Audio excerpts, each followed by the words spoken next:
tread between the living and the dead. In my heart,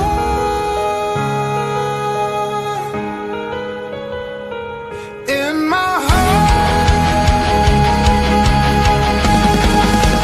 two worlds collide.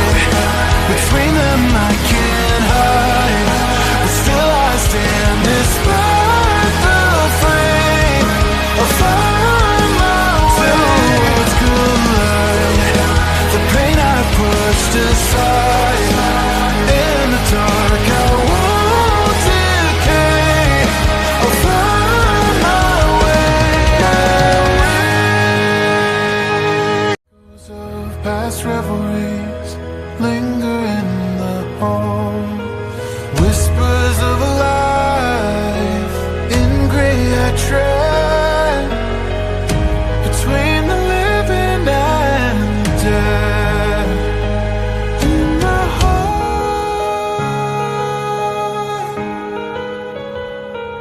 in my heart, two worlds collide.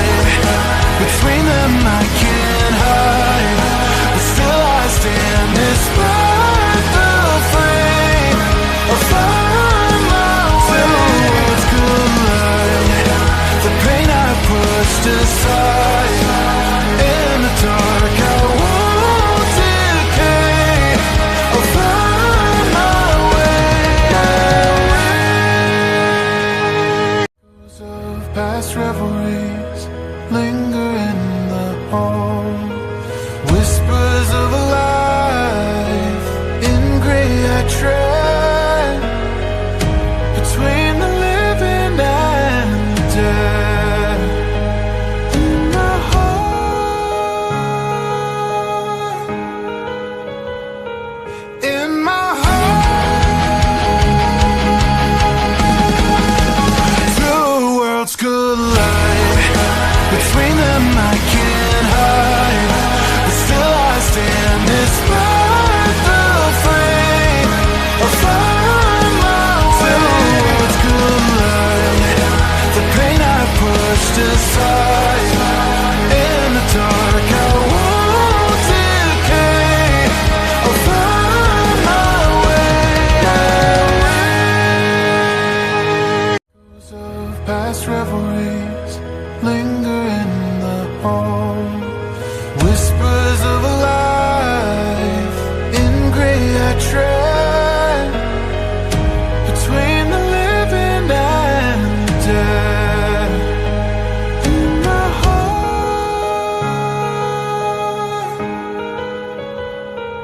in my heart, two worlds collide. Between them I can't hide, but still I stand despite the frame of my worlds collide. The pain I pushed aside in the dark, I won't decay. I'll find my way. Echoes of past revelries linger in the hall. Whispers of a life in gray I tread between the living and the dead. In my heart,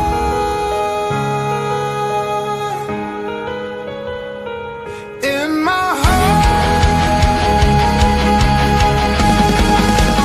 two worlds collide. Between them I can't hide, but still I stand despite the frame of my worlds collide. The pain I pushed aside in the dark, I won't decay. I'll find my way. Echoes of past revelries linger in the hall. Whispers of a life in gray I tread between the living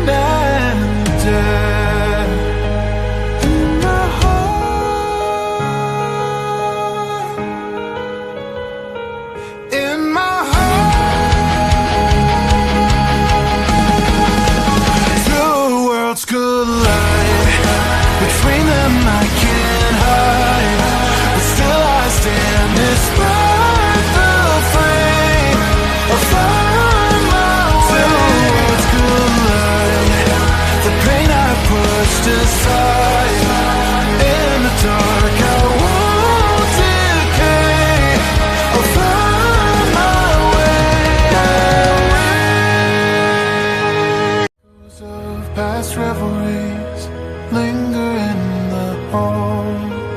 Whispers of a life in gray I tread between the living and the dead. In my heart, in my heart, two worlds collide. Between them I can't hide, but still I stand despite the flame. I'll find my way. Two worlds collide. The pain I pushed aside in the dark, I won't decay. I'll find my way.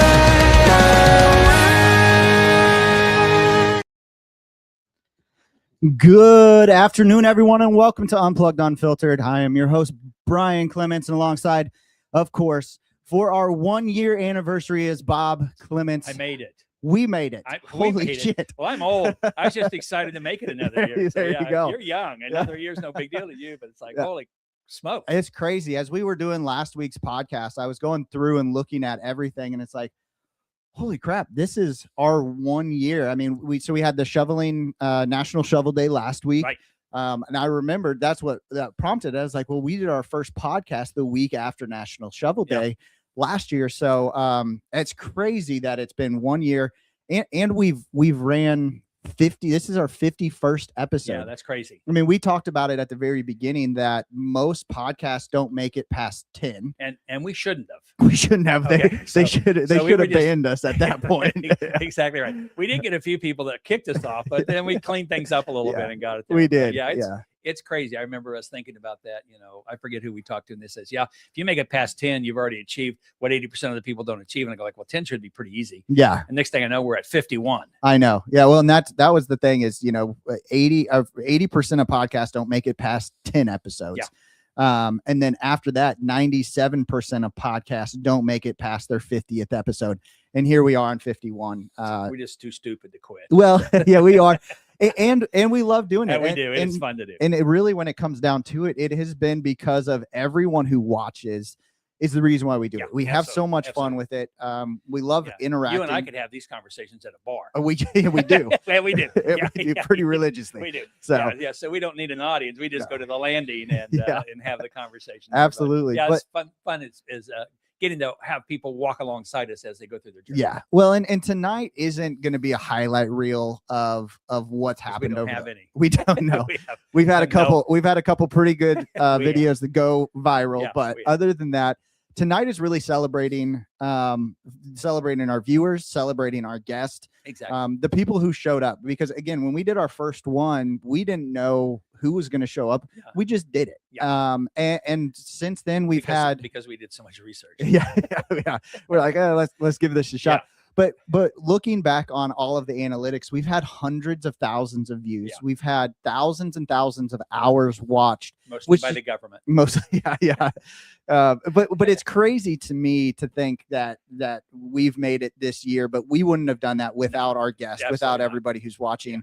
Yeah. And our guests have been number one. It's been such a wide variety of guests. We're going to talk about that a little bit, but what a knowledge, and this whole thing is all about entrepreneurship. It is. I mean, we've had some of the top players out there that are absolutely on this podcast. Well, we have, and looking back on it, not everyone's able to join us, but we have a bunch of our guests, our past guests, joining us today on this podcast. They're over the pain of being on it the first time. Yeah, they're like, they finally got through therapy. They got through therapy and they're ready to go again.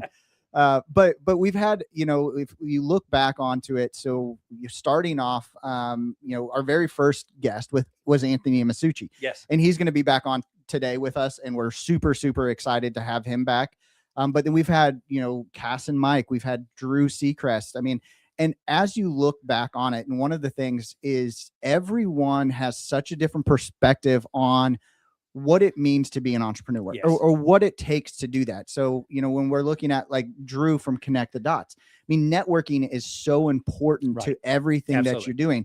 Ryan Dotson, mean, starting from nothing and building, you know, a little bitty landscaper that's yeah, now selling to massive landscapers. Absolutely. Phenomenal business. Well, and doing so many other things is, outside of, you know, where you start small and grow, right? Exactly. Now does real estate investment. Yeah. He does technology investments. He does the micro loans.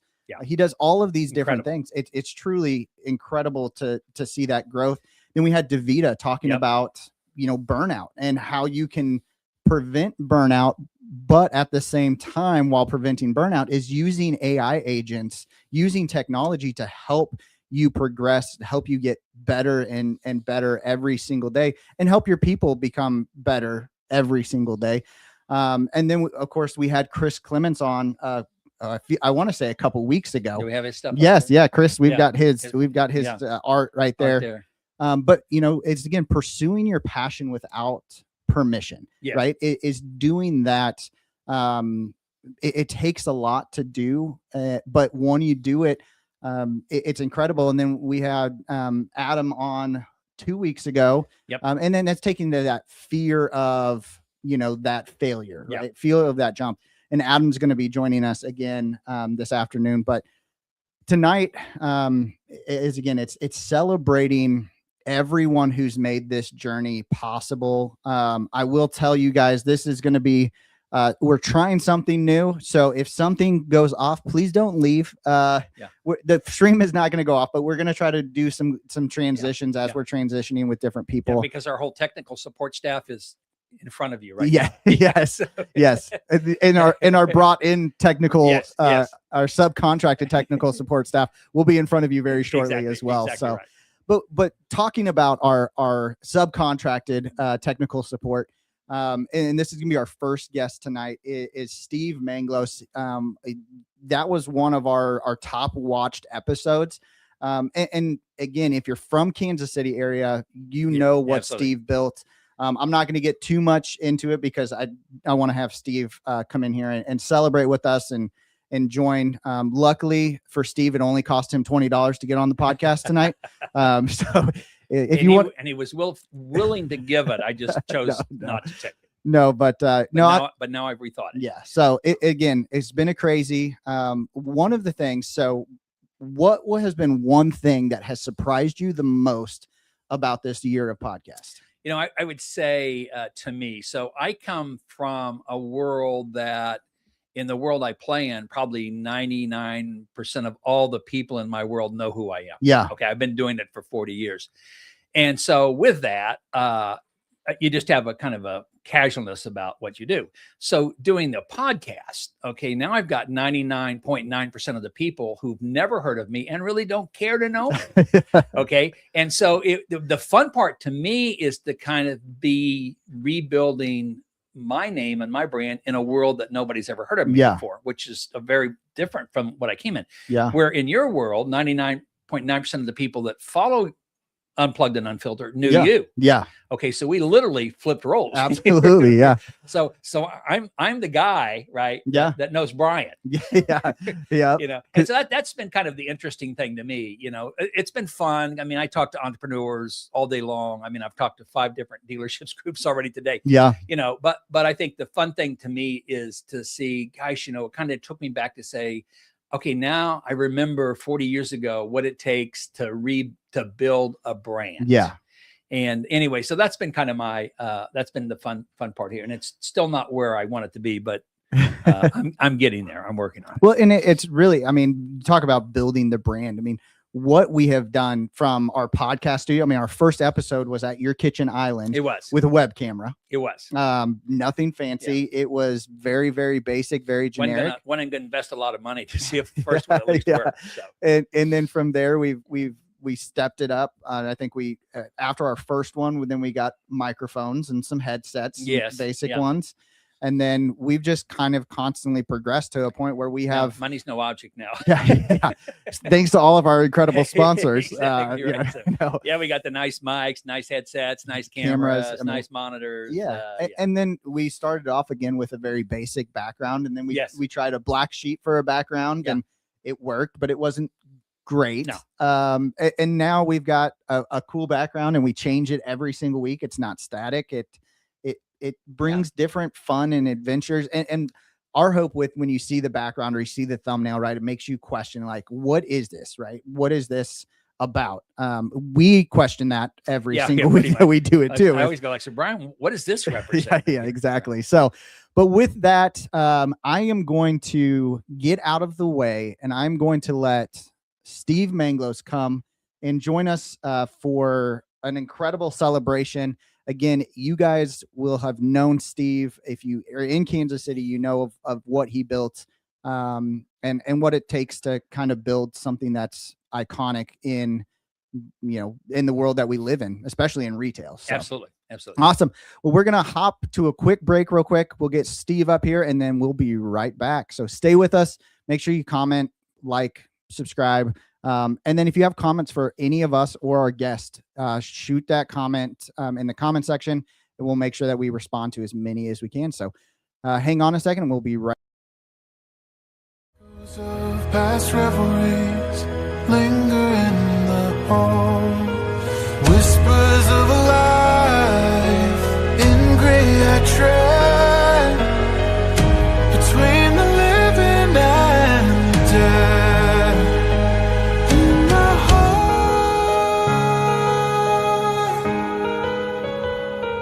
in my heart, two worlds collide.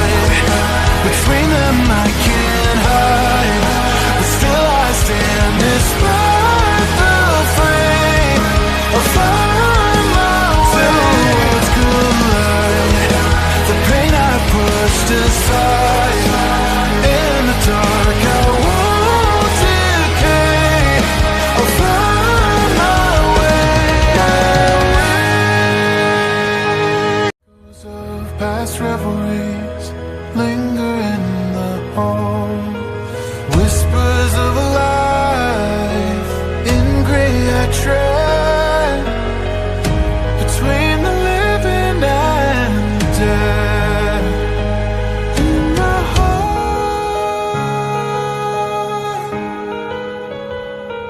in my heart, two worlds collide. Between them I can't hide, but still I stand despite the frame of my words collide. The pain I pushed aside in the dark, I won't decay. I'll find my way.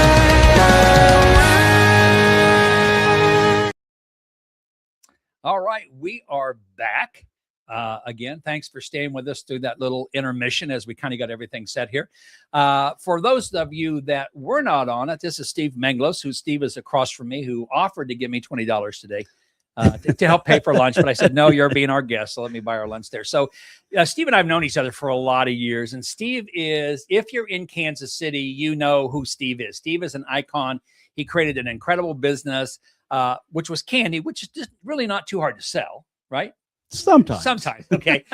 So anyway, but depends on what fad's on the fat grams. So now we're on a keto. Yeah. So so you really created a business from nothing and you built it up. So tell everybody a little bit about, kind of what you did. If they haven't, we have to assume they weren't on your original podcast. Give everybody a little bit of background on kind of, what you did, how you started it, and really how you did really become kind of the icon in the Crown Center area for the business that you built down there. Yeah. Well, when we first started, it was a situation where it was a family affair, so to speak. My parents helped me out substantially, and they needed to get you out of the house. Well, yeah, but kind of.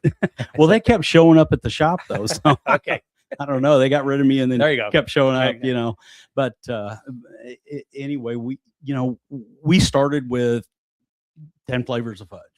And then, I started adding flavors. What if we did this? What if we did that? Then we added chocolates and things just started building. So what made you think about getting into the fudge business? I mean, most people don't wake up in the morning and go like, you know what I really want to do? I want to be the master of fudge. That's what I want to be. So how did you, what was your mental process of going from I don't have this business to I have this business? What took place there? Honestly, that is a really long answer. However, Well, I will tell you've you got that 30 seconds. yeah, okay.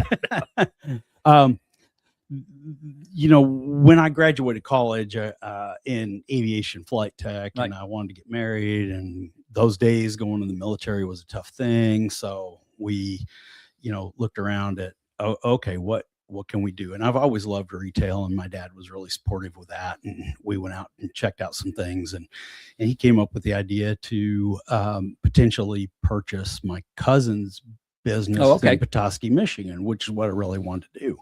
He owns Seattle Fudge, so he's out in Seattle, but had a shop in Petoskey. Well, he declined, but said he'd help us get started in Kansas City. So then, I graduated college, and the next week was in Seattle, and the next week was getting married, and the next week was on my honeymoon. The next week we moved to Kansas City, and the next week we opened the shop, and it just kept rolling about that fast for quite a while.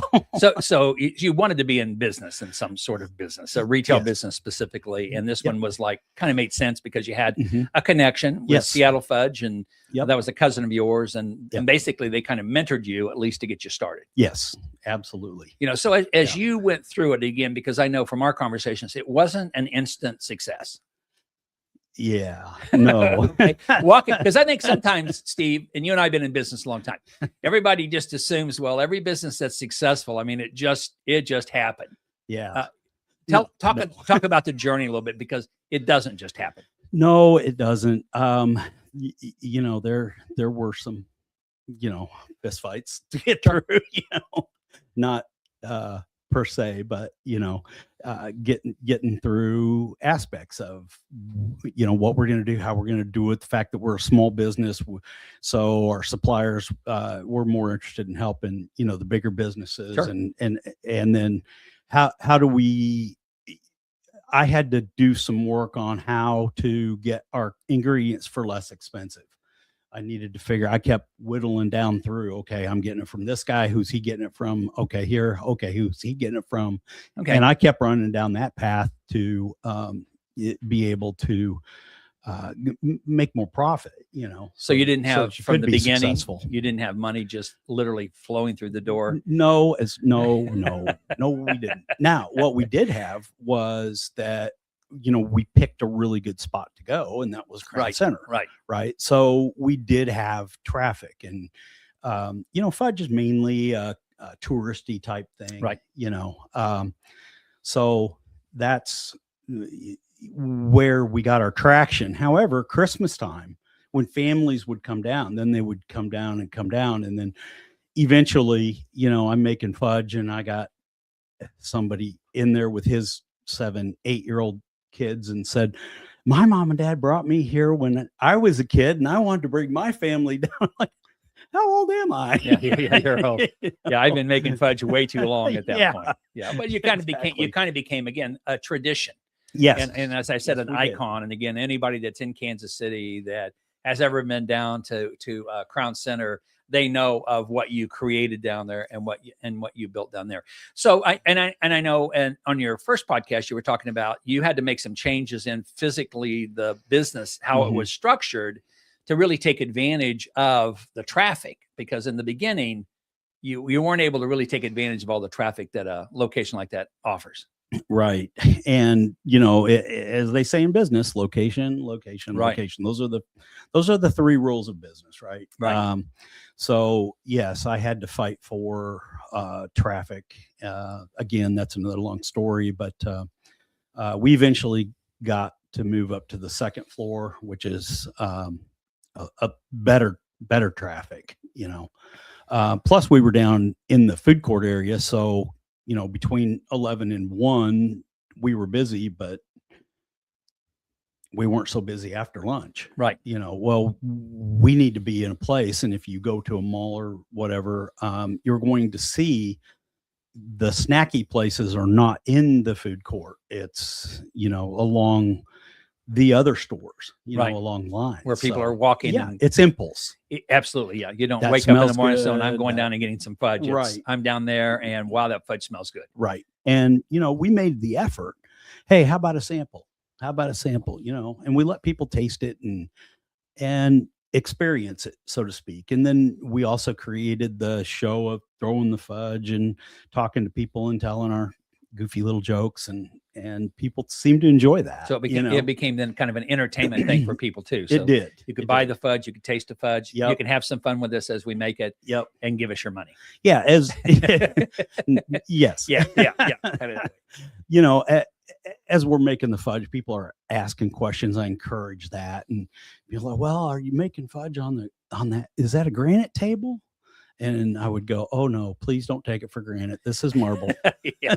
You'll hurt its feelings." You'll you hurt know. its feelings. And so we had just 100 of those little things that we could put a smile on people's face, and they could enjoy, you know, their time there. And if they want to buy, great. And if they didn't, that was great too. But we found out people were coming back. Well, and again, I think the most important thing in business, regardless whether it's business to business or retail business, there is having a great customer experience. So when people come in, they have an experience with it from that standpoint. Exactly. So what was the thing? Because you had a lot of young employees, and you know, and I always laugh, and you know, every dealer I talk to is like, "Oh my God, Bob, you don't know how hard it is to find good people." And I go, "Oh my God, you got to pay good people more than you're willing to pay them. That's your problem." Right. Okay. And they go like, "What do you mean?" I go like, "Nobody that's good is going to work for what you're willing to pay." Exactly. And they go, "Well, I can't afford to pay more." You could if you had better people. You know? It's kind of that circular thing, you know. And so you had a lot of younger people that were a part of that. So what was kind of your secret sauce to taking these young kids, right, and getting them passionate about fudge? Because most of them probably just wanted the job. Yeah, exactly. But then again, I was only 23 myself when I started. Okay, so you were a kid too. Well, I mean, I was 22 when we said, "Hey, yeah, let's do this." Okay. You know, and it was a pretty quick turnaround. But yes, I always paid my people more than the going rate, so that I could get, you know, hopefully better quality people interested in what we were doing. The other thing I did was I instituted a commission type thing, not per person, a bonus. That's the better word. A bonus program. If we, you know, beat what we did last year this month, then, you know, I would share that with them. And my opinion was, if I pay you and I share with you what we're doing to build the business, then we're all on the same team. Right. As opposed to having that manager or boss that says, "Do it because I said so." Right. Which doesn't work. Doesn't work anymore. No. Work back then. Well, kind of, I guess, you know. I didn't like that. You know, I tell my dealers, you know, some of my dealers now have taken the business over from their father, who started the business back in the 50s and 60s. And back then, you could get by with paying people less because they didn't have as many opportunities. And they say, "Well, you know, my dad have never paid somebody more than this an hour to start with." Like, right. This isn't your dad's business anymore, man. Right. You know, and I do believe that there are still lots of good people out there. And I think young people, my wife and I just got back from Florida here last week, and a lot of restaurants, because we didn't cook in at all. Every time we wanted food, we went out to a restaurant, which was fun, but they were all staffed with young people. Right. And they were hustling their butts off, and they were working and doing all this stuff like this. And I told my wife, I said, people need to come to Florida and see these young kids waiting tables and working in restaurants, and then tell me that kids don't have work ethic, you know. And, you know, we went out for breakfast. And so we were there at 6:30 in the morning, got some young kids in there working their butts off, serving breakfast. And I just think it's such a fallacy. And I think, again, it's kind of like what you discovered. It's a matter of bringing them into the business. You don't have to let them be an owner in it, but let them share. Yeah. As you're doing well, they get paid a little bit better than everybody else gets paid. But they also then, if the business is doing good, they have opportunities to make bonuses and things like that. Right. And I've always kind of been of the attitude that, you know, I may be willing to pay somebody $18 an hour, but we're going to agree at $15 an hour. Okay, fine. Well, yeah. Okay, here's a bonus. Okay, here's a bonus. Here's a bonus. You know, like we do the craft shows, and you know, I'll come for $15 an hour. Okay, fine. So we pay them that, but then at the end, I always gave a bonus. Yeah. Well, and again, so give them a little bit more. That's what people want, you know. And again, I always tell people capitalism works its best when everybody gets to participate. Yeah. Okay. So, but they got to jump in too. Well, but if they don't, then it's the wrong person. That's you know, right. I mean, that's a little bit of your situation. You know, you're in this business down there that is very customer hands-on. Okay, people come in to have fun, to have an experience, to be decadent, so to speak, with fudge. I mean, it's not like, I'm eating popcorn anymore. Okay? Right. I'm going for the high dollar, high Right. calorie stuff, and so you have a culture that you're trying to create inside of that. And Brian and I've talked a lot about that to other entrepreneurs, is the culture is really the whole part of it. You got to build a culture, and then you have to understand, right? And you're teaching the people, this is how I treat people, right? This is how I want to do it. So how did you go about doing that? How did you train your young people how to have the fun? Talking about, don't take it for granted, this is more, how did you go about that process? Because a lot of that is, you got to have the right personalities. Not everybody can have fun. So how did you go about that process? Well, first of all, you try to hire for that. First of all, you find people that are energetic and outgoing and that type of thing. And so you're looking for people on Adderall, people that are attention deficit disorder. We didn't have that back then. I know you didn't. So you're going to make a great salesperson. Right. So yeah, one of my most fun stories, I had this girl that's just cute as a button and super sweet and that type of thing, but she was a little bit shy when it came to going to the counter, and offering samples. And we talked about that. She said, well, what if they tell me no? I said, they're not telling you no, they're telling me no. Changing their mindset. Yeah. You have to change the mindset, and you have to show them something different. So check this out. I'm going to hear, hey, would you like a sample? Well, yeah. And they smile and have fun and enjoy it. And pretty soon she was my best sampler. She was the best person to get out there, because she wanted to see people smile. Sure. And she wanted to have fun with it. Yeah. And I knew that. It was just getting past that. And by the way, I was the same way. When I first started, I was scared to death. I didn't know what people were going to say or how they were going to say it, and if I was going to answer it right, that type of thing. And of course, we always got is it as good as my grandmother's? I'm like, I don't compete with grandmas or moms. Sucked. It was terrible. Right. You got to try this, and then take a sample to your grandma and say, how come you couldn't have done this? Yes, right? exactly. All these years, I ate that sugary stuff that you did. So. Right. Well, grandma had a special ingredient that I couldn't have. Exactly. Right. A little bit of that love touch. A little bit of that love touch. And I knew that, so I never got into that. They, people would try to goad you into arguing. You just don't. No. I go, you know what? You be the judge of that. Here, you got to try this. Yeah. If you like it, great. If you don't, hey, that's okay too. Tell your grandma you've had good fudge, but hers is still the best. Well, and it's everybody's opinion. It is too. Yeah. I mean, I'd have people come in, try a sample, and go, come it isn't gritty and grainy like it's supposed to be. It's like, no. We make our smooth and creamy. That's how it's supposed to be. That's So I mean, there were people that were like, well, I don't like that. Okay, fine. Yeah, I'm good with that. I mean, I don't have to sell everybody.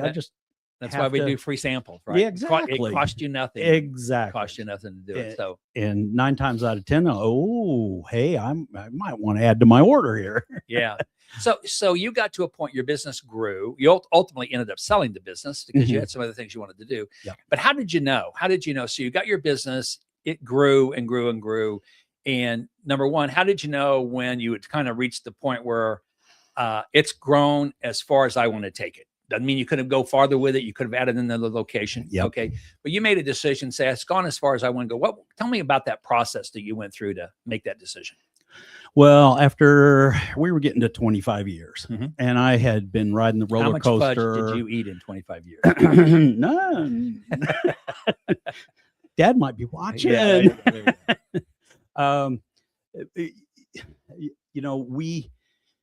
I forgot, Bob. You just derailed me. I'm sorry. Well, that's all right. No, I just asking. You think we're live. No, that's all right. You grew your business. To a point that it was. It was big, and you could have made.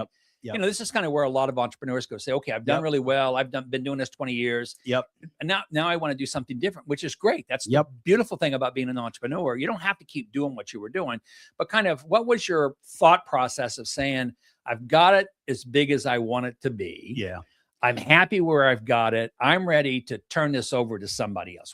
How did you go through that process? I did get, the thinking that sometimes a leader needs to know when they need to just get out of the way and hand it to somebody else. Okay. You get to the point where you can't see the forest for the trees. You're in the middle of it. You're looking around. You know what you need to do. I knew what I needed to do. I needed to put little coupons in the little bags when we, called school groups and had them come in. When I first started that was a a fist fight. People, why would I bring my group down? Well, the new owner, when we sat down, he said, okay, I got a question. What would you do to continue to build this? I said, immediately add the school groups, add the church groups, bring people in, because when you're in a mall, you're relegated to the people they bring past your front door. Right. And by the way, if they're not coming, you have another problem. Exactly. So I went, what can I do about this? So I went, we can, I put together a program that showed how chocolate's made start to finish, from the beans, and and so we did an educational type thing, and then we turned the fudge, and we had the kids hooting and hollering and having fun with it, and fresh hot samples after they got, we get done making it, and then we sent the kids home with a little goodie bag. Yeah. Right. And for that, they paid like $2 a kid to come in. Right. Well, that's kind of called marketing, right? Exactly. So then they go home, and mom and dad, come back, hopefully. So I told him do that. Guess what he did? I mean, he really rocked it with that, and has just built the business substantially from that. Yeah. Well, you do kind of in business get to a point where say, you know what, it's not that I'm tapped out, but I am tapped out. Yeah. Right? Yeah. And I don't want to do it again. But you were smart enough to say, hey, it's time for this business can continue to grow, but it needs a leadership change. I'm not the person person to take it from here to here. There's another step it can go. And that person, I need to find that person and move them on in there. So, exactly. So just kind of as we wrap up here, and I appreciate, like I say, you and I've known each other for a lot of years. Yeah. And I have a lot of respect for you as a business owner. But as you wrap up here, and knowing that we're talking to young entrepreneurs in many cases, and I always tell people it's not young in terms of age, but maybe I'm 60 years old and I just decided to start a business. So we always put it in that context. But what's kind of one piece of advice, if you could give somebody that's thinking about starting a business, whether it's a fudge business or whatever business it is, that's a retail business, because that's where your experience is. What would be one piece of advice you would give somebody that's thinking about, you know what, I think I want to be an entrepreneur. I want to start a business. What's one piece of advice you'd give them? I would say find your passion. What are you passionate about? Because that's what's going to get you through the ups and the downs. There's going to be ups and downs. There's going to be some tough times. Right. I mean, there really is. There's going to, it just is. It is ugly at times. It can get that way. Yeah. And you just have to go, you know what, this too shall pass, or here's how I get over it. Here's where we go, and be ready for the next one. Awesome. I mean, it's how you approach it. Yeah. It is never easy. And I have people say, well, gosh, does it ever get easy? And I go, no, it gets tolerable, but it's never easy. Right. So anyway, well, Steve, thanks so much. Oh, Number one, thanks for being on one of our podcasts. I appreciate it. This is our year out. And again, you represent everything that Brian and I try to bring in this podcast. People that are younger entrepreneurs starting out, new people starting out in it, is just understand that it's a phenomenal world. Being an entrepreneur, there is absolutely nothing better to do. You got a lot of it. So anyway, thanks so much for being with us, Steve. Thank you so much. And thanks for offering to pay my therapy bill from the first time I was on. You're very welcome. That's why I didn't want to take your $20. That's right. I knew you had it. I figured. There, so. Awesome. All right. We're going to take a short little break and we'll be right back. Of past revelries linger in the hall. Whispers of a life in gray I tread between the living and the dead. In my heart,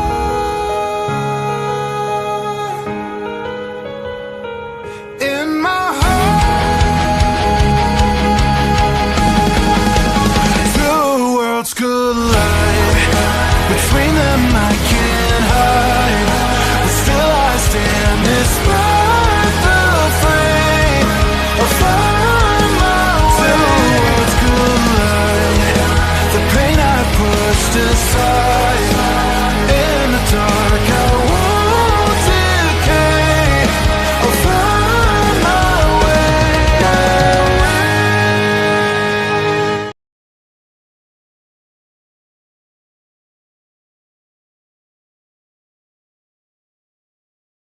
Of past revelries linger in the hall. Whispers of a life in gray I tread between the living and the dead.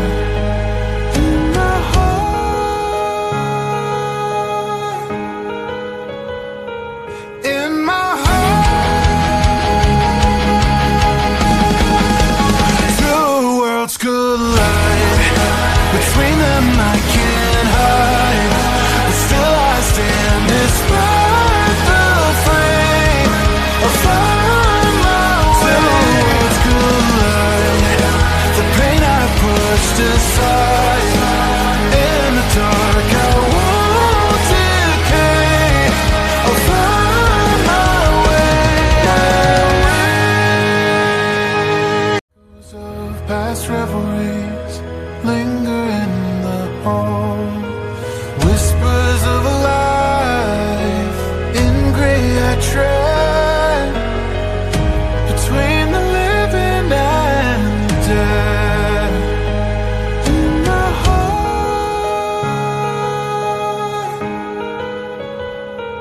In my heart. Two worlds collide.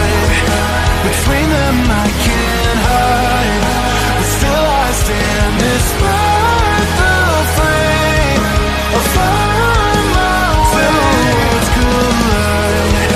The pain I pushed aside. In the dark I won't decay. I'll find my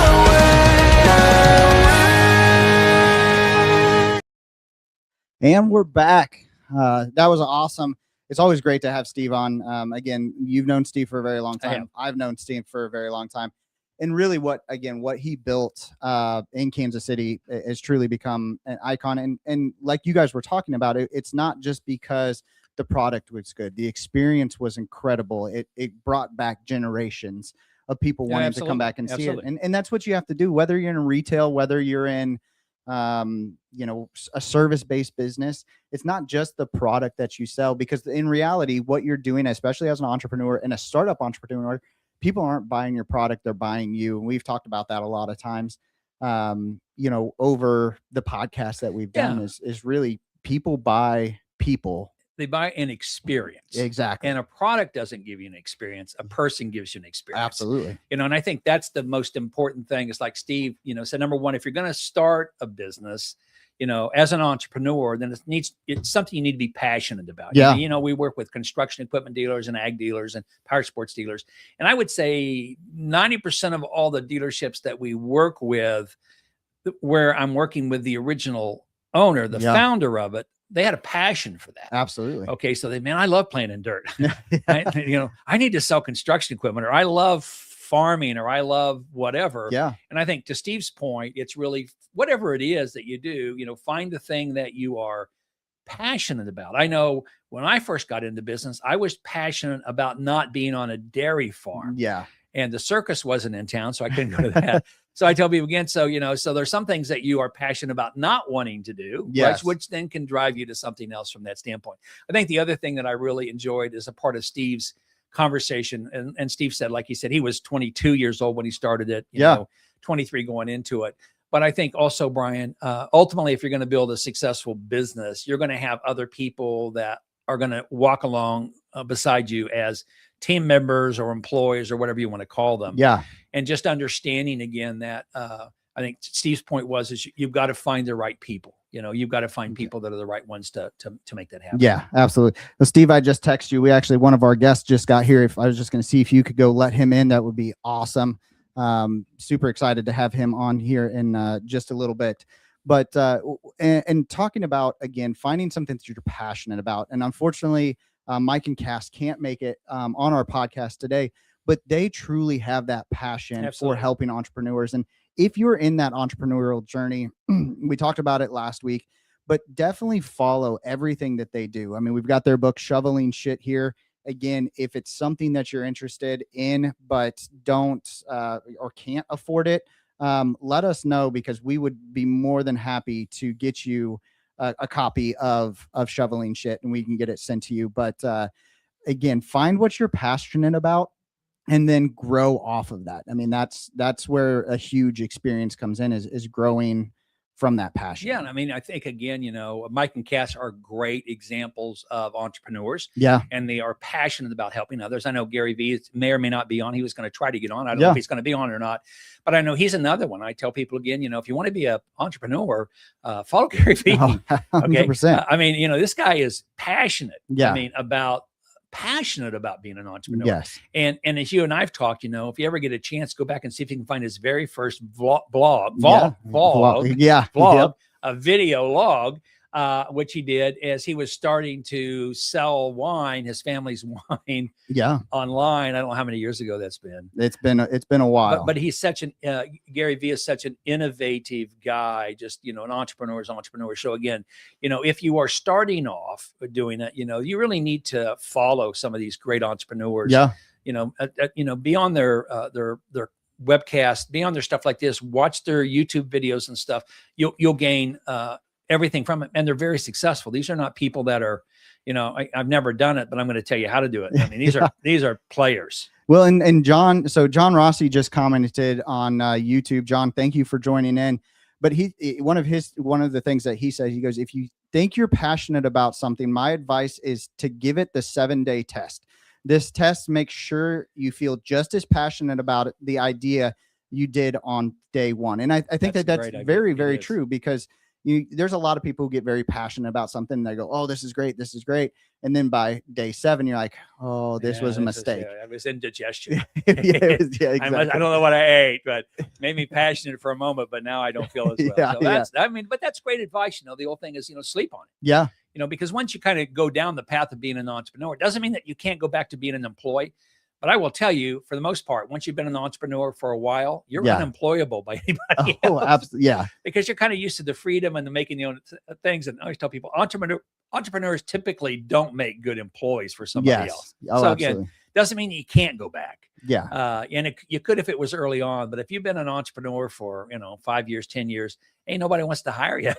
Yeah. You become pretty unhireable that point. You do. Absolutely. So. Absolutely. Well, we've got our next guest, so we're going to do another quick transition here. If you guys will hang with us just for a minute, we're going to go ahead and bring our next guest in, and really looking forward. He was just on not too long ago, but really looking forward to having him back in for some conversation. So give us a minute, and we will be right back with you as we get this transition done. Past revelries linger in the hall, whispers of a life in gray I tread, between the living and the dead. In my heart, in my heart, two worlds collide. Between them I can't hide, but still I stand despite the frame of find my way. Worlds collide, the pain I pushed aside. In the dark I won't decay, I'll find my way. Echoes of past revelries linger in the hall, whispers of a life in gray I tread. And we're back. Thank you guys for your patience. As you see, we've done a seat swap again. And Adam Meyer from Red Tail Roofing has joined us again. He didn't get enough pain and punishment on the first one, so he's back. Adam, thank you so much for coming back and celebrating our 1 year with us. I would ask you what's changed since we last had the conversation, but it hasn't been that long. We've had some decent storms come through Kansas City, so that's probably business picked up a little bit. Yeah, no, it's only been a couple weeks. It has been a little crazy around here. Yeah. Usually when storms come through certain areas, they tend to line up for the whole spring. Yeah. So I wouldn't be surprised to continue seeing this for another month or so. Oh yeah. Yeah. I was just watching a weather guy that I follow on YouTube, and Max Velocity. If you guys are in any severe weather threat, he does a really good job of covering severe weather. Yeah, definitely, if you ever need to or get the chance, check him out. But Adam, one of the things, we talked about this last time that you were here, is the fear of jumping. And we just were talking about, looking at and saying, I'm going to stress test this, right? Feels like a good idea, but it's still scary to jump, right? It's still scary to take that leap. And one of the things, and I saw a lot of comments on this, and I want you to kind of re-hit on it, because a lot of people responded really well. But your first thing that you said that you would do as a young entrepreneur is get your personal budget in line, right? Yeah. Get that built out. And that spoke to a lot of people, because I think a lot of people are like, okay, well, I'm going to just jump. I'm going to do this. And if you don't have your personal budget in line, right? If you can't manage $1,000, you can't manage $1 million.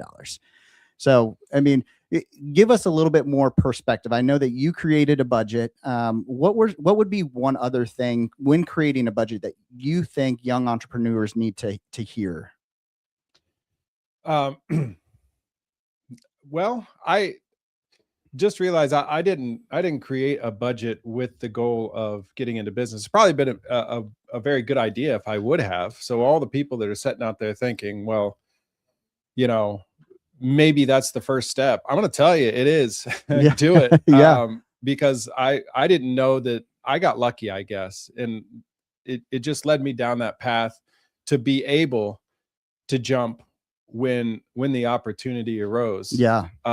Because it is scary, because we did have a house and a mortgage and 3 kids and a stay-at-home wife. I think I mentioned that last time, but yeah, it was a lot less scary, and it was a lot easier for my wife to go, do it. Almost as soon as I mentioned it, she said, do it. Yeah. And it was because we were comfortable. We weren't living paycheck to paycheck at that point. That budget that we had started, I don't know, maybe 10 years before that, had allowed us to know where our money was going well enough that we were able to get out of debt completely. And I think I said we had a mortgage. We didn't. We had the house paid off. That's We'd already awesome. paid off the house at that point. We had gotten, the budget led us to a point where we just started paying off credit cards just naturally. It wasn't something that was forced. It wasn't something that was actually a goal. It was just kind of like, what are we doing? And how do we make any kind of change? And it just naturally led down that path to be able to control our money and to realize that it's really not that hard. You just kind of make it up at first, and then it plays itself out as you go. Yeah. And then once that money is under control, and you feel so much more confident with your own personal finances when you think about starting a business. Yeah. You're like, yeah, I can do this. Yeah. Well, how is it that much different than managing my own personal finances? Yeah, absolutely.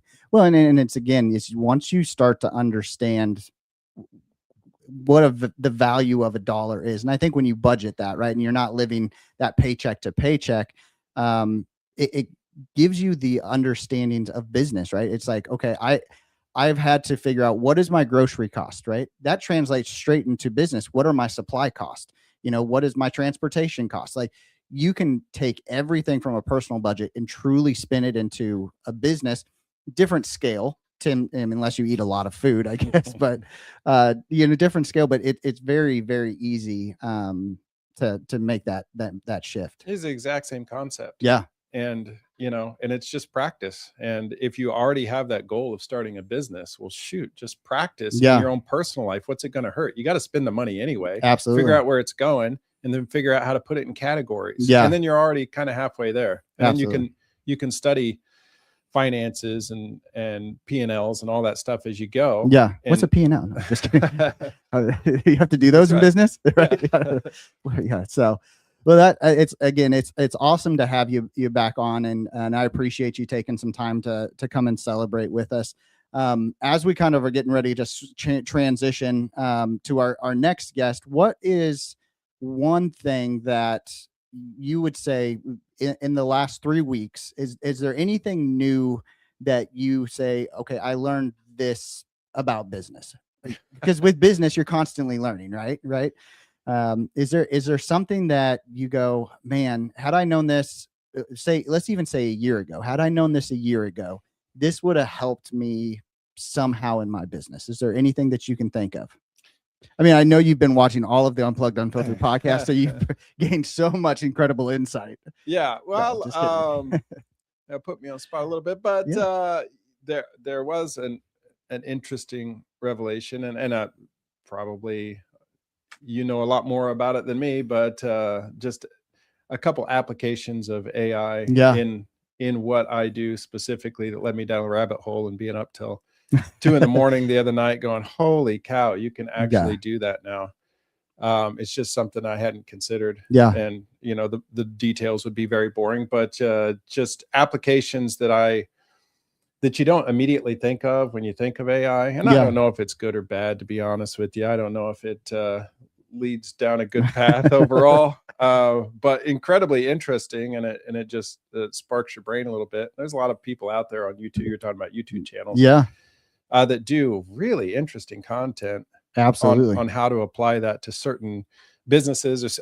This was a certain sector. And it wasn't necessarily related to roofing, but it was kind of home services. Yeah. And man, really, really, really interesting stuff. There's a lot of good information out there. Well, and again, and I think no matter what your feeling is on AI, right, you've got to kind of evolve with AI. I mean, AI makes life way easier. It helps you in so many different ways. And especially like in your industry, like a lot of people go, oh, well, AI is going to take my job.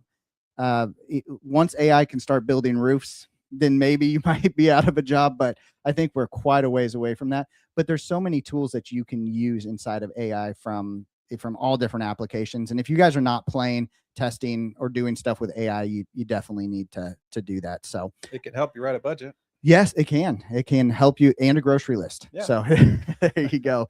Well, Adam, thanks again so much for stopping by. I truly appreciate it. And like I said, it's you guys, every one of our guests are the reason why we are a year in. And Bob and I are still blown away by the fact that we actually made it 1 year, 51 episodes. So it's pretty crazy. But with that, we're going to go ahead and go back to a quick little pause. And then we're going to go we're going to then, excuse me, move to our next guest, who I see is in our waiting room, and super excited to have him as a conversation. I cannot speak right now, but have some conversation with Anthony, our next guest. But Adam, thanks again for stopping by. We truly appreciate it. And we'll be right back with our next guest. Of past revelries linger in the hall, whispers of a life in gray I tread between the living and the dead. In my heart, in my heart, two worlds collide.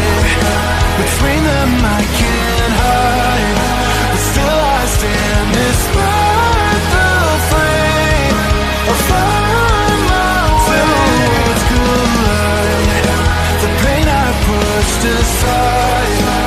In the dark I won't decay, I'll find my way. Of past revelries linger in the hall, whispers of a life in gray I tread between the living and the dead. In my heart, in my heart,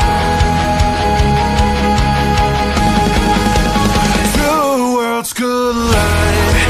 Between them I can't hide, but still I stand despite the flame of my way. Worlds collide, the pain I pushed aside.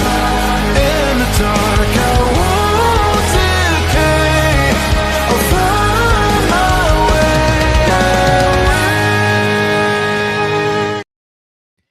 And we're back. Again, it was great to have Adam in.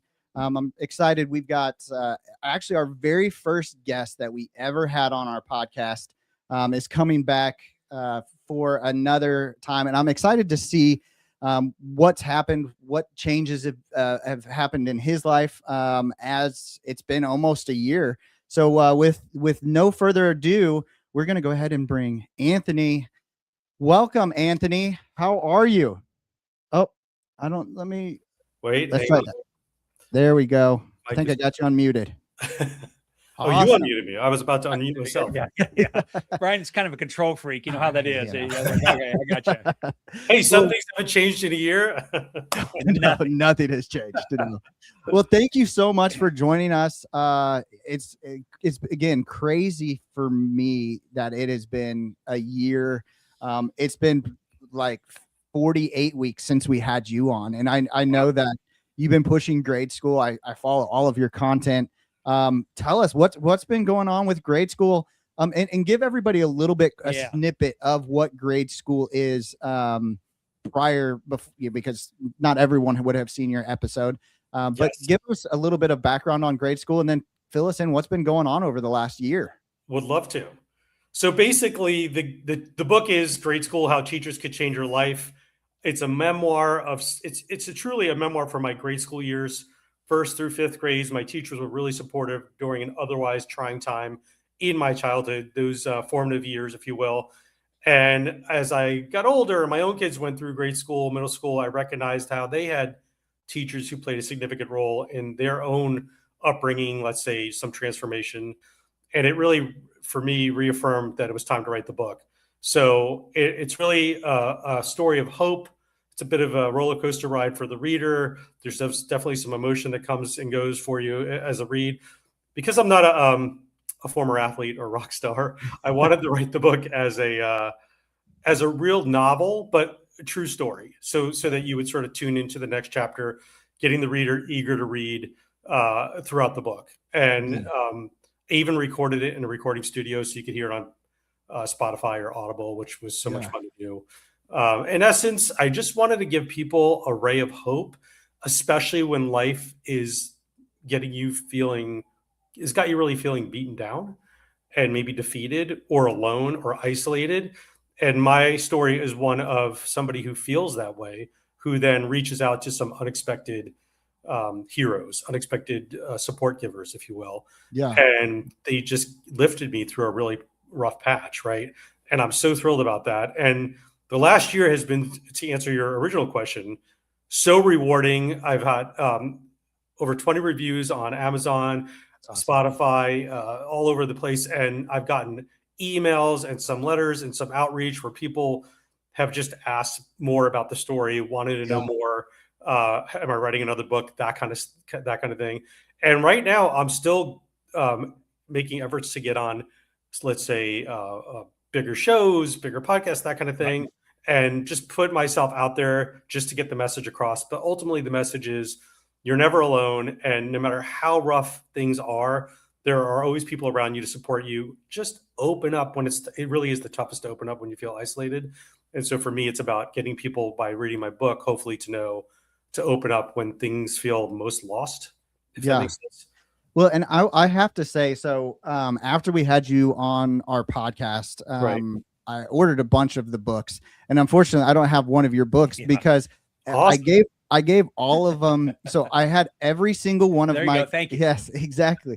So I had my kids write all of their teachers. I bought enough books for all of my kids, for all of their teachers to get one. And so at the end of last year's school year, I had them write personal notes, thanking their teachers, telling them something special that they took away from the year. And so anyways, I had that and just, I gave them all out, and I can't tell you how many messages on Facebook from their teachers, how many notes that they sent home, that they were just so grateful. I even had one at the beginning of this school year for my kids. Going into the summer, right? It's our chance to kind of take a break, to breathe. And a lot of times as a teacher, when we come back, we don't feel as rejuvenated. And she said, I read it like the weekend after I got the book. And then I read it the weekend before school started. And she goes, it really reignited my purpose of what a grade school teacher. And it was one of my youngest grade school teachers. And so I love that story. I love it. It means so much. And as we're coming into the end of school year again, if whoever's watching, if you have a teacher that has made a difference in your life, in your kids' life, get Grade School. Have your kid write a personal letter and thank that teacher, because they really put in so much work, so much time, so much effort. And Grade School really gives them, I think, a very good perspective of how you can take a child who might be struggling in one area and not allow their past to be baggage, but become a blueprint for who they're going to be in the future. So I think it's truly incredible. The book, I think the book's incredible. And again, the responses that I've gotten from all of the teachers has been awesome. So. And I think, again, that's just a good thing to do. So again, you're saying school year's wrapping up here. It is a phenomenal book. I know when you first came on, I read it. And I think when you were on the very first podcast with us, one of the comments that you had made is that kids spend more awake time with their teachers than they do with their parents, for the most part. Exactly. And so that teacher really is that one that has that impact on them. And anything that you can do as a parent to support that teacher, to encourage that teacher, they just give back more to the kids. So again, I'm with you. I think we should make that challenge again, everybody. Absolutely. We have a lot of followers. We have a lot more followers now than we did when you first came on, Anthony. We had 2 back then. It was my wife and Brian's friend. And I might have been your 3rd follower. Okay, you have our 3rd. So I would say, again, it's kind of a challenge. It's a phenomenal book. I always tell people, again, it's like with this book, you need to go to your public library, ask if they're carrying it, if they have it in the public library. Do those kind of things, because again, this is a great book. Yeah. And again, if you got kids that are in school, I don't care if they're in grade school, middle school, or high school, there are teachers that are impacting their lives in positive ways, in ways probably you don't even know as a parent. And this would be an incredible gift with like what you did with your kids, Brian. Have them write a note, put in the book, and say, I just wanted to thank you for being my teacher. Here's something I think you'll enjoy, and do that. So well, tell you what I'll do as you're saying that, because I've had this exact situation come up. If somebody buys one book and emails me, Anthony@highanthony.com, I will send them 2 books to give out to teachers, just as a way to kind of get things rolling. Because exactly what you're saying is what I'm hearing. People are wanting to give them to teachers. It's like a really great gift. And obviously I'm the one who wrote the book, so of course I'm going to say this, but I think genuinely, I would be disappointed if you go like, it's the worst book I've ever read in my life, but it's not. It's a great book. Well, thanks. I'm really, I mean, that's exactly what I hope that people would want to give it to others as a sort of a spark, but it's such a great love letter, thank you note. And if nothing else, the teachers that I've heard from who have read it are so touched to know that there are kids out there whose lives they made an impact on that they may never hear from, right? That they may never talk to. And this book has that message, right? And I love that it has that message. And I feel like, again, I'm happy to, anyone who buys a book, I'll mail you 2. I'll even, sign it, that kind of thing. But I really feel like it sparked that. And it's certainly an interesting, I think, the reader gets captivated in the beginning of the book and it keeps you tuned in all the way through. And it is a message of hope ultimately in the end. And I'm not really giving away much by saying that, but I feel like, one cool thing that happened in the past year is I had a high school reunion, right? So some of the kids I went to high school with had read the book, had dinner with some of them since. And it was just illuminating for me to hear different experiences from people who weren't teachers, who are just people that I had known or hadn't seen in a while, and how they interpreted the book or how they experienced it.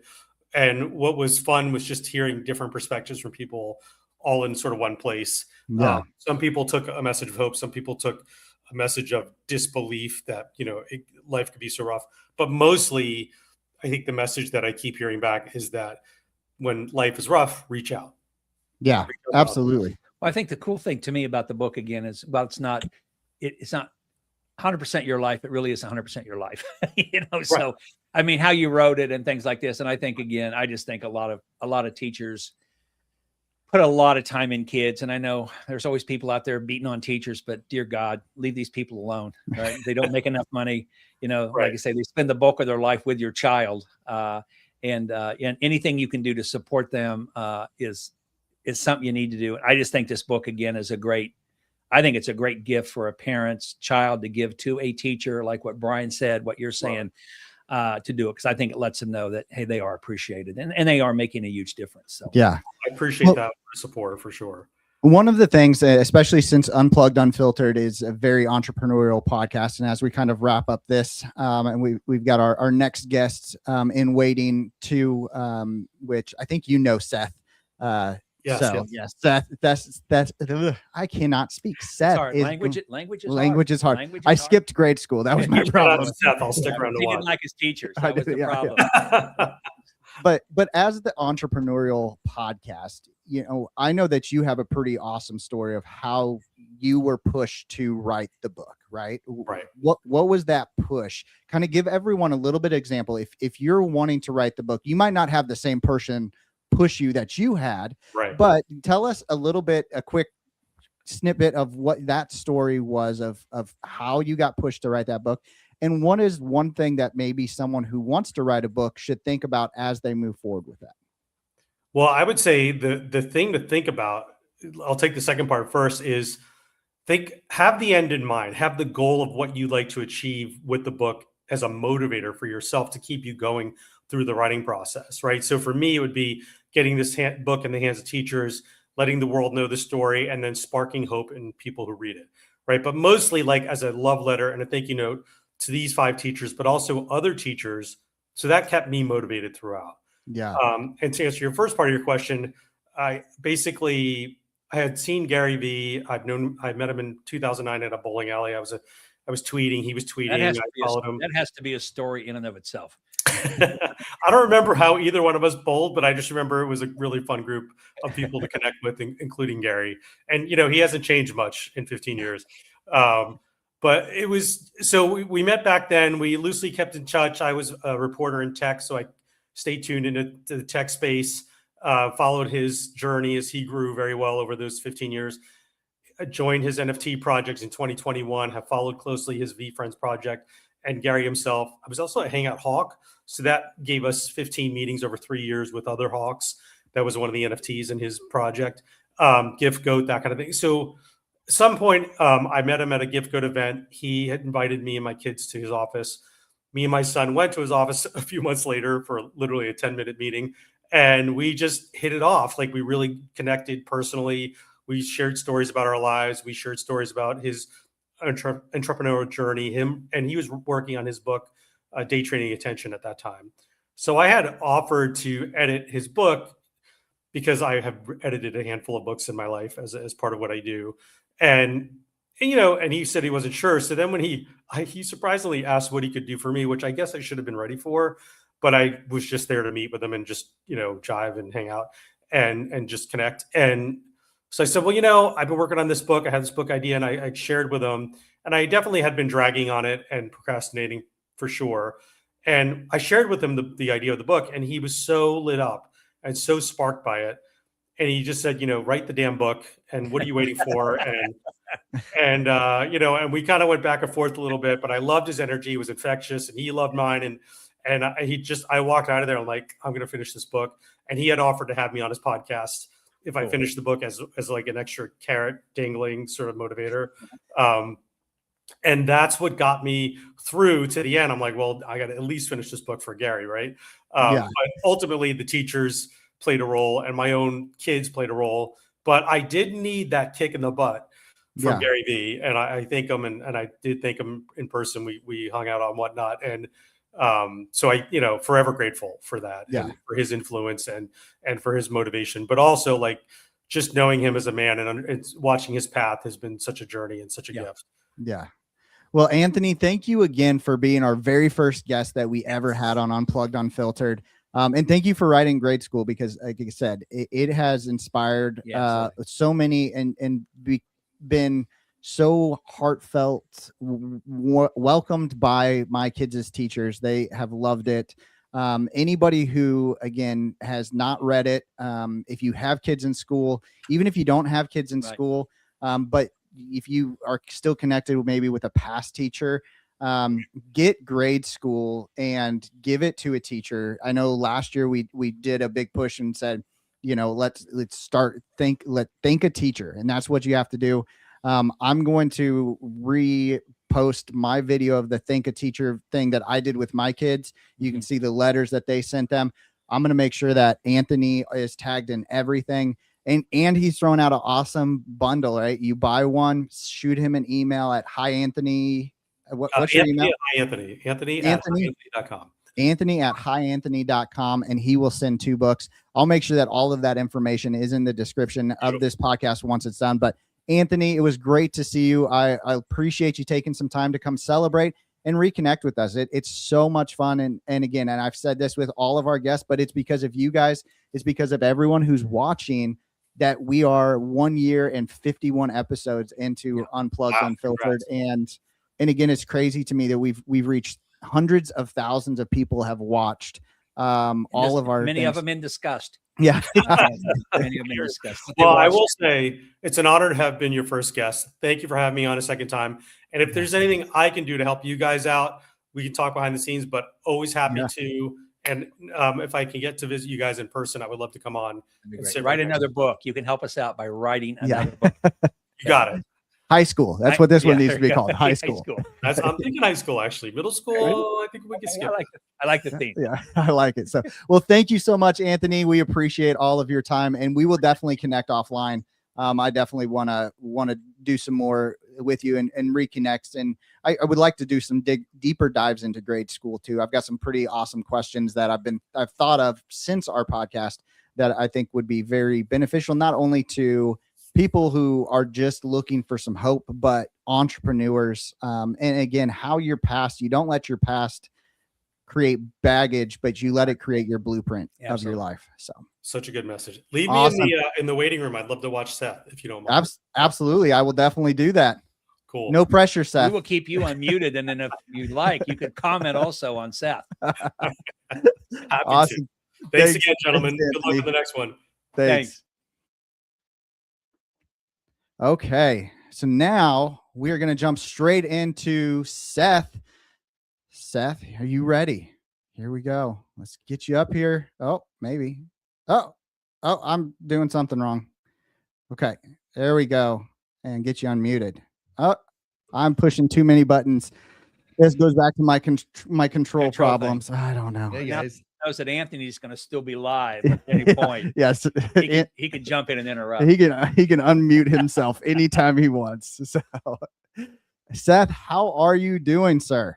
Yeah, I'm doing great. Thank you for having me. Good to see you guys. Good to see Anthony. If you're still watching, hey there. He is. He's down below watching from the gallery. So, right. But anyways, again, thanks so much. I was looking back on our podcast that we did, and I don't think Bob wasn't able to attend that one, but it was such a fun podcast because you have a very interesting story. And I think the hotel one where you went and got a 3-piece suit and went into a casino hotel. I listened to the podcast. I just wasn't able to be on it. I think it was so fun to listen to that. And then of course, all of the other things that you've done, as you can see, we've got the book 24 up here. I wanted to make sure that we had that out, and I'm going to let you explain a little bit of that because I've gone through it. My fiance's gone through it, and it is a, I don't even know how to describe it. It is kind of it's an amazing book, and you just have to get it. You have to read it because the story of Ukraine and what happened and what was happening at that time when the book was put in, the pictures are just, it's crazy. I'm going to let you talk about it because I can't think of the words, but Seth, you have such a fun story as coming up as an entrepreneur, and before you were, being an entrepreneur. And I think one of the things that continues to stick out to me is you thought outside of the box constantly. You were always thinking about something that no one else was thinking about, right? Buying that 3-piece suit. So I want everybody who maybe hasn't listened to that podcast, give us a quick kind of background on who you are, what you've done, and then I'm going to start asking a bunch of questions. Sure. No, I appreciate it. And congratulations to you guys on your 100 episodes. Thank you. Full circle. Oh, yeah. So I think maybe in a quickest way I can think to summarize it is I do recognize that my story is varied and sort of miraculous in nature, and that's where I start. I was actually born Jewish by DNA, and I became a Christian when I was 30, but in those early years, I was always, sort of struggling with God and asking God, was he there and who he was? And I challenged them. I didn't understand why there were so many miracles in the Bible and we didn't see miracles today. And I said, you show up in my life and show me miracles, I'll believe in you. And so my life story is sort of because of that challenge. He's shown up in my way in my life in miraculous ways. And so I have sort of these miraculous stories of being Mickey Mantle's handler at the MGM Grand in Vegas, working with George Foreman, Jay Leno, meeting all these celebrities, the story that I had of just getting that job at the MGM by pretending to be an executive, which is the story you were referencing with the 3-piece suit. And that was from Secret of My Success. Anybody who's listening, who's watched that with Michael J. Fox, I basically pretended to be an executive like he did in that movie. He was sort of my idol. But yeah, through these miraculous experiences and stories, I call it my largest. I opened the largest hotel in the world, the MGM Grand, worked for the largest gaming corporation in the world, Hilton, wrote the first web-based CRM in the automotive industry, sold it to the largest dealer in the nation. In band, we were the official band for the Los Angeles Dodgers. So played on the world's largest stage in baseball, performed for Ronald Reagan, largest world leader. I have the largest network of used car websites on the planet. Atlanta Used Cars, Dallas Used Cars, we're in 4,000 cities. So that's sort of my story in a nutshell, is God sort of gave me all of these largest experiences. And then about halfway through humbled me and let me know it was not because I was awesome, but because I was uniquely gifted, as I believe we all are. Side note, Seth, this is not you, this is me, right? Yeah. And so I think that's the message for everybody listening, is that we're all uniquely gifted. We're all wired differently. And that's what's cool about your podcast, is sharing all these different stories about unique individuals and unique giftings. And just that book there real quick is another unique story of an individual that was actually written by my Ukrainian daughter, Maria. I met her when I first went to Ukraine in 2016. Met her again in 17 and 18, started a nonprofit in 2019 as a result of my visits there because I was so changed. And then when the war hit in 2022, she was the first person that I called. I was actually with her in the underground bunker as her city was getting bombed.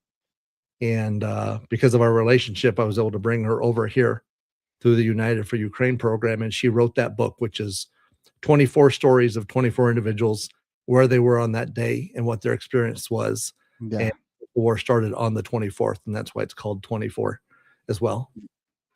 So that's what it's very in businesses. It's such an interesting and incredible book. And again, I encourage, is it on Amazon, Seth? It's not yet. It's just 24thebook.com. Okay. Number 24thebook.com. Yeah. I encourage everyone to get a copy of it. Because again, the stories that are in there, and the images, it's something that you just have to get. It's hard to explain, but again, you've just got to get it. And it will change your perspective, to say the least. It will. Maria was 24 when she wrote it, which is also 24. And but just real quick, it's not on Amazon because she just got official ISBN number. So she's officially in the United States Library of Congress, which is pretty cool for a young woman from Ukraine who escaped during war to have accomplished that. So I'm proud of her. Yeah, that's incredible. Yes, congratulations to her. That is huge for sure. So as we're walking through, having you back on for this, one of the things that I wanted to talk to you a little bit more about is because you have seen struggle in business, right? It hasn't always been up, right? You got to play on the largest, but you also had to deal with some of the lows. What would you tell an entrepreneur, a young entrepreneur? And again, Bob and I say this all the time. It doesn't mean that they're necessarily young in age, but they're new to being an entrepreneur. what would be one experience that you can share with the audience that you say, I wish I had this experience and grown through this or fought through this experience to get you to where you're at now? I think that's two-part, because one of them is actually my number one piece of advice that I would give. But I was fortunate to have this, and that's mentorship. I had older guys pouring into me right from the get-go. And so having that wisdom and that sage advice and someone who's been there, done that to share was very helpful. With all of that sharing, that's part two of what I would share is what I had to learn through the lowest that I went through was a lawsuit, a 2.5-year lawsuit that I went through with a business partner. And that is, when things are going well, typically they're going well. You don't think much about things and life is good.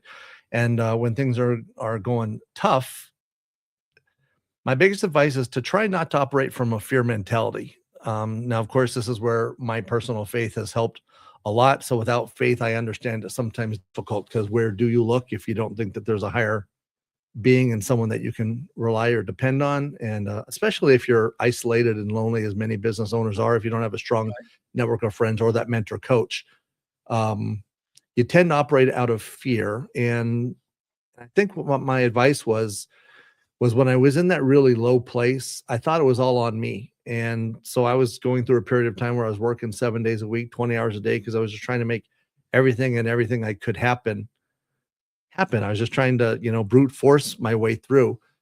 And when you're operating strictly from, and I mean this in an unhealthy way, because obviously as the CEOs like Mike Lazaroff and says, the three most important things that an owner has to do is not run out of money, and not run out of money. Exactly. But there's an unhealthy side of it, where if you're chasing profit for the sake of profit, or you're just doing things to try and get money, like I was just trying to keep the money coming in. But I was neglecting other areas of my life that, had I been more healthy, it would have been easier. And so, I neglected family for a period of time. I neglected relationships, because I was just trying to do it all on my own. And I guess the takeaway is you're in isolation. So try not to put yourself into a position of isolation, of feeling that it's all on you and just chasing that dollar. Surround yourself with relationships, people who love and care about you. Do not be ashamed or embarrassed to share with a close group of people, and share wisely. Don't just share everything foolishly, but share wisely with a group of people who care and love about you, and know that it is okay to be a little bit transparent. And get help from folks. And that's my number one advice if you're going through a real trial. Seth, I think one of the things that doing consulting for 40 years now, I always try to tell my customers, my dealers I work with, is stop chasing money, because you'll never catch it. Okay. I say, because it's always going to be running. And if you'll just slow down and stop chasing it, it actually comes up to you, because now it's curious to see why you're not chasing anymore. And all of a sudden, then you can start doing some things with it. And the other piece is, again, and I think you touched on this a little bit, when things are going really good, and we've all been there in our businesses, and we've all had then things that are not going very good anymore. But they're going really good. And I tend to think we get complacent when things are good. And complacency is kind of a silent killer that ultimately does it. And I always tell my dealers is, when you feel like things are really going good, you're becoming complacent, right? And the silent killer is going to come up, and it's going to snap you in the side of the head. So talk about complacency, if you would, as you think about people that are entrepreneurs, they've become complacent. Things are going good.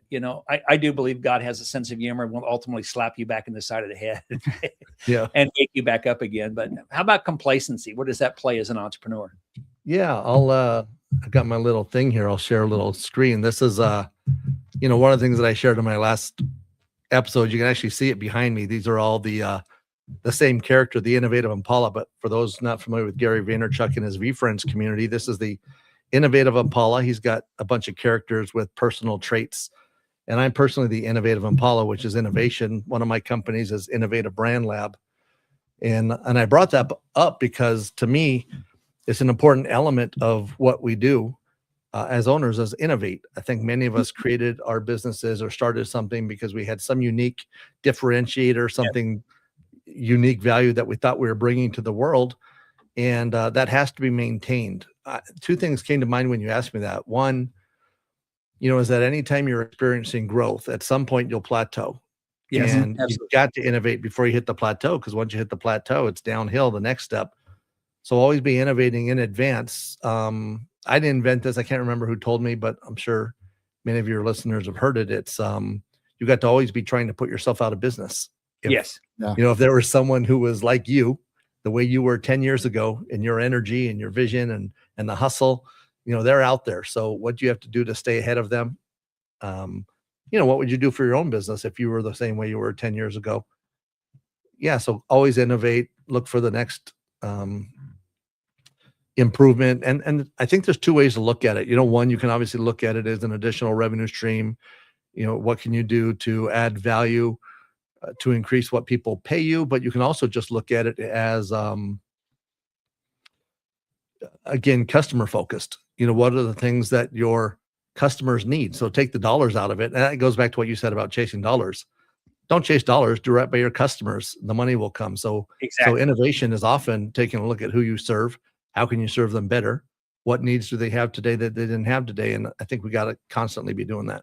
Yeah.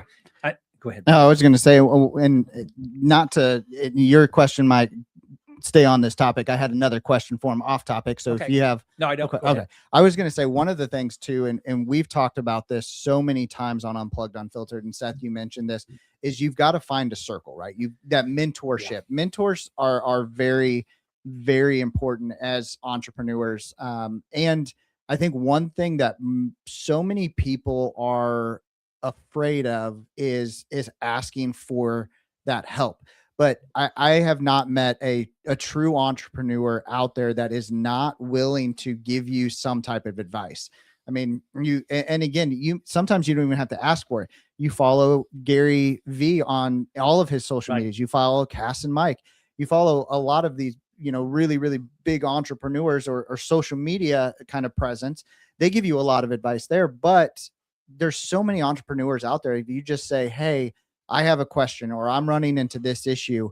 Every entrepreneur I know will say, hey, I can help you out. And you can start building a mentorship with someone like that. And I think that's crucial in the world of entrepreneurs. So you don't feel like you're doing it alone, because it can get very lonely as an entrepreneur if you're just say, I have to do it. I have to do it. I have to do it.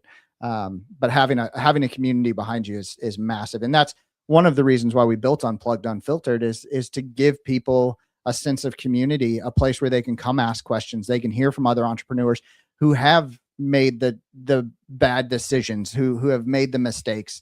And you can learn from it here. So yeah, they will laugh. I consider myself an old entrepreneur now, but I have Steve, who owns the building that we have our offices and stuff in. He and I talk. He's a couple years older than me, but we're both well into our 70s. But he and I, as we just have conversations, just casual conversations, we're laughing about all the stupid mistakes we made when we were young, and we had no money, but we did have a lot of energy, right, Seth? So you got a lot of fire, you got a lot of energy. But to your point, Steve would be one of those that he would be willing to help any young entrepreneur out. Yeah. Right. I mean, he owns a big jewelry store. He grew up, took it over from his dad and stuff like this, but been very successful. But, he owns buildings, rentals, he's an entrepreneur's entrepreneur, but just a guy that would help any young entrepreneur out. Would love to sit down and have lunch with you and say, well, that sounds like a really good idea, Bob, but let me tell you what's really going to happen when you do that. Okay. Been there, done it. So. Yeah. I agree with that. One thing that popped into my brain as you were talking about that, which is the beauty of like your podcast and others like Gary Vee that you mentioned, Cass and Mike Lazaro, is that, there are so many resources out there for learning and building up your skill set. The one thing that I would caution listeners against, though, is the risk or pitfall of staying in learning mode too long without execution. At some point, you know enough to try. And so what I like about the podcast format is that you can listen to it early in the morning. You can do it late at night. Don't use it as the procrastination tool, listening all day long. One of the things that I learned when I So one of my companies was software development, and that software that I sold to the largest dealer in the nation, before I sold that version, years earlier, when I sold my very first version of software, which was back in about 1998, when some of this early web-based stuff was coming out, I actually sold my software off of an Excel spreadsheet. I made an Excel spreadsheet to look like it was a piece of software by, making the cell backgrounds gray and the borders gray, and then putting little buttons. And it looked like software, but it wasn't written yet. And so I went out and I sold that for $25,000. But I had to have the skills to back it up. So that's the caution there. Don't just, that was called vapor. That was called vaporware back then. Yeah. So we're not talking bait and switch or lying. I knew I could build it, but I needed the capital to build it. So I went out. Yeah. And so that's the point of learning. Like, once you hear something on a podcast like this, go try it. What's the worst going to happen? Someone will say no, or, well, to your point again, you got the parachute on, you're in the plane. You've always wanted to jump out, so jump out. Yeah. Right? You can spend all your time in there thinking about, will the chute open? You really won't know if it's going to open until you jump out. Yeah. In fact, Mike Lazaro just said that today. I watched a video where he said, after his heart scare when he was younger, he always asked that question: what's the worst thing that can happen? So obviously, death or dismemberment, try and avoid. But the worst thing you can do is you can make a mistake, or it set you back 2 or 3 weeks, or you have to try something again. Go for it. Very few things you do as an entrepreneur are ultimately going to kill you. So you're going to be fine from that standpoint. But Seth, thank you so much again for joining us. As I've told everybody, it's you guys have been such a important, driving factor for our podcast and our episodes. I go back and watch our episodes, and I learn from everybody we talk to, because I will say, and again, if you've watched the episodes, and this is not me just trying to get people to give us extra views, but if you've watched the episodes, I know for me, I'm part of the episode, but I miss so much, or I think about different questions and different thoughts all the time when I go back and rewatch our conversations. And again, it's to me, it's incredible where we're at, being, a year into a podcast. It's crazy. But Seth, awesome. Again, thank you so much for everything, and for being on. Is there one thing, as we kind of wrap this up and we move on to kind of our next section, is there one thing that you would put out to a young entrepreneur out there? What's one word of advice that you would give them as they're moving forward? Sure. So it actually, for me, it's very clear. And I apologize for those who listening who don't share my faith. I hope you don't take offense to this. It's the word oikos. In the Bible, whenever people met Jesus and were transformed by him and were called to act, which is what we're talking about here in business, this call to action, where do you go to sell? Where do you go to engage? It's this word oikos. And the Greek word oikos means your relational world. And so there's 7 billion people on the planet. So where do you go to sell? Where do you go to market? Where do you go? Jesus tells us it's the 8 to 15 people of this relational world, who is God, supernaturally and strategically placed around you in your world, that you're supposed to do life with, influence, cry on, laugh with. Right. And so just oftentimes, again, like I said, if you're operating out of a fear paradigm or you don't know where to go, just sit and reflect. Who are the people that keep showing up on your radar? You keep seeing your buddy at the coffee shop. You keep running into someone at the theater. These people just keep coming to mind. Make a list of those people and be more intentional about reaching out to them and building deeper relationships, because those people are the people that will help you in life, whether it's just processing an idea, maybe they become a client, maybe they know somebody. But I truly do believe that each of us have about 8 to 15 people that we're meant to be in a deeper relationship with, because with social media, it's so hard to maintain thousands of relationships. But really having that strong cohort of people around you that care about you will get you through life, in my opinion. Absolutely. Absolutely. Well, Seth, thank you so much again for being on. We definitely need to reconnect. After the Founders Farm, I just don't feel like I get to, since we haven't had one of those meetings in a while, I just don't feel like we get to connect as much as we would or have been in the past. But I definitely want to connect with you soon. I want to give you some updates on kind of where we're at with my software company and pick your brain a little bit on a couple of things. So Seth, thank you so much again. We're going to take promote that book one more time. Definitely. Go ahead and give everyone thebook.com. Yep, 24thebook.com. And again, with Anthony's book, I'm going to put a link for both of those in the description. I encourage you to get Anthony's book, Grade School, and get 24 the book. It's you're definitely worth every penny. So. And I will say on 24thebook.com, if I may, that's my nonprofit. All the money goes to Mary. She wrote that. It's her mom stayed in Ukraine. She's there with an epileptic cousin.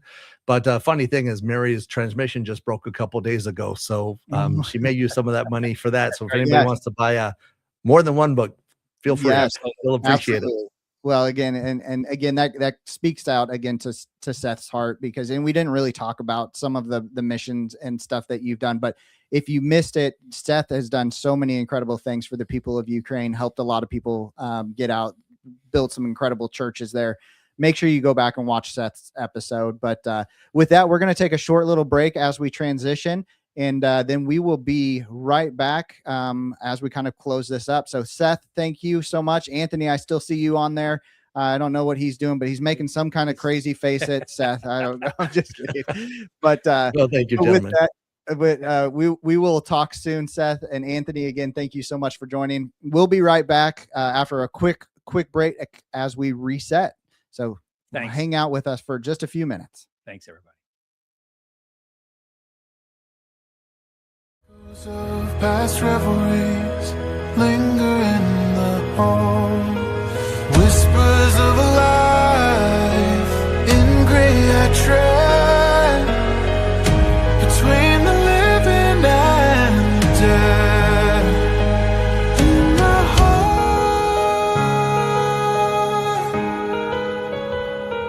in my heart.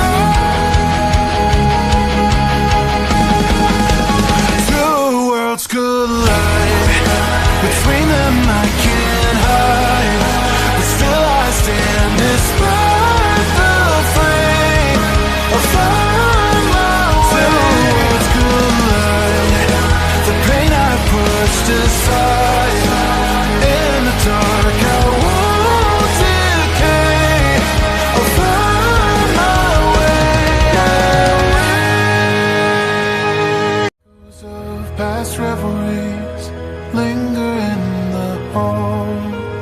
Whispers of a life in gray I tread between the living and the dead. In my heart, in my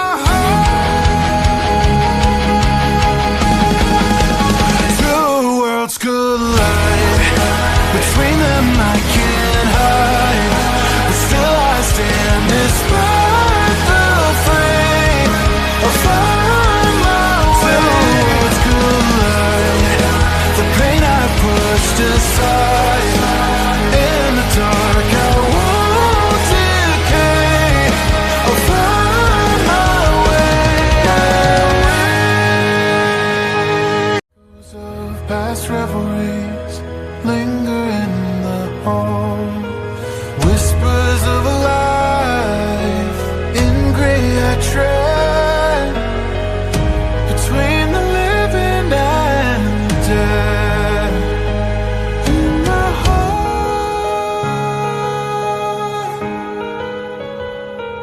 in my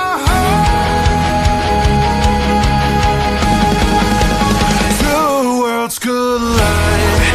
Between them I can't hide, but still I stand despite the flame.